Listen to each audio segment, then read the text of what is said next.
Hello viewers, I am Dr. Major Pramod Mahender, orthopedic consultant, Shriram Hospital, Jalandhar. Today we'll be discussing about how to get strong bones. Strong bones के लिए हमें क्या करना है? Firstly, strong bones के लिए ingredient part is calcium. जो हम calcium खाते हैं per day requirement is around 1000 mg in adults. If you're अगर आप adolescent है 1300 grams and if you're lactating mother around 1500 mg का कैल्शियम की ज़रूरत होती है. कैल्शियम हमारे बोन्स में accumulate होता रहता है till 30 years. हमारे बोन्स में accumulate होता रहता है peak calcium levels, but after 30 years ये कैल्शियम लेवल बोन में कम होता जाता है. सो रिजल्टिंग इन वो बोन थोड़ा सॉफ्ट हो जाता है, जिसको हम ऑस्टियोपोरोसिस कहते हैं. So the first thing which we require is intake of calcium. Calcium आप ग्रीन लीफी वेजिटेबल्स लीजिए, नट्स ले लीजिए, प्रोटीन, मिल्क, इनमें सब नेचुरल कैल्शियम है जो आपको ईज़िली डाइजेस्ट हो जाएगा. अगर आप इसमें आपका एडिक्वेट कैल्शियम नहीं बन रहा है, then you have to take a supplement. So once ये कैल्शियम अंदर जाता है, it gets stored in the bones. So जब भी आपका ब्लड का कैल्शियम लेवल कम हो जाएगा, बोन से कैल्शियम ब्लड में आ जाता है, रिजल्टिंग इन बोन का वीकनेस. सो ये है कि अगर आप कैल्शियम खाएंगे तो पूरा 100% अब्जॉर्ब नहीं होता है. तो the next thing which you require for absorption is vitamin D. So जितना विटामिन डी आपके बॉडी में रहेगा, उतना अच्छा कैल्शियम जो खाते हैं वो अब्जॉर्ब हो जाएगा, ब्लड के अंदर जाएगा. So vitamin D mainly the sunlight exposure होता है, बट आजकल हमारा only 10% of the body is expose to sun. So hardly for सिर्फ 15 मिनट के लिए, 15 to 20 मिनट के लिए. सो उसमें हार्डली एनी विटामिन डी हमारे बॉडी में बनता है. So you have to take a supplement. आपको लेना पड़ेगा विटामिन डी, जिससे आपको अब्जॉर्प्शन ठीक हो जाए. तो आपने कैल्शियम खा लिया, विटामिन डी भी खा लिया, आपके ब्लड के अंदर चले गया.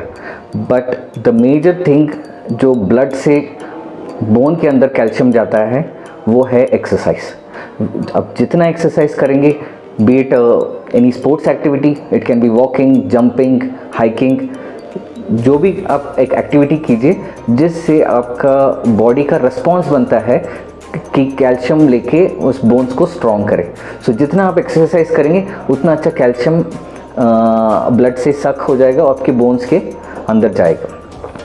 सो अभी आपके बोन्स के अंदर चले गए. वन मोर इंग्रेडिएंट आपको चाहिए जो है पोटेशियम एंड मैग्नीशियम. पोटेशियम बोलते हैं अगर आपका डाइट पोटेशियम से कम है तो 8% आपका लॉस होता है कैल्शियम का. So if you have potassium along with calcium supplement, आपका बोन्स 8% थोड़ा स्ट्रॉन्ग होगा. पोटेशियम किस में है? पोटेशियम है पोटैटो में, साग में है, you can green leafy vegetables में आपको मिलेगा पोटेशियम.